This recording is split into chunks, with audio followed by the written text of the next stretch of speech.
আচ্ছা, যাই হোক, তোমরা বলো, ইন্ডিয়ার ম্যাচ কি তোমরা দেখো? ইন্ডিয়া রিসেন্টলি সিরিজ হেরে গেল, তাও 3টে ম্যাচের সিরিজ 2-0 পিছিয়ে রয়েছে।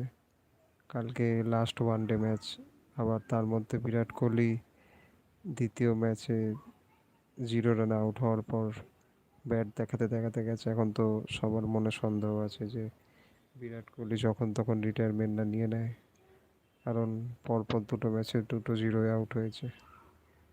চট করে এরকম পারফরমেন্স করে না ও, কিন্তু ক্রিকেট খেলা হতেই পারে। বোলারের কাছে পুরো 60খানা বল আছে, আর ব্যাটসম্যানের কাছে মাত্র 1খানা বল আছে আউট হওয়ার জন্য। তো সেটা নিয়ে ব্যাপার না, তবে আমি মনে করি আমি ইন্ডিয়ার খুব প্রচুর ম্যাচ দেখেছি, প্রায় সব কটা ম্যাচই দেখেছি। ছোট থেকে খেলা দেখি, আর 50 হোক বা 20 ওভার, আগে টেস্ট ম্যাচ পুরো দেখতাম, এখন তো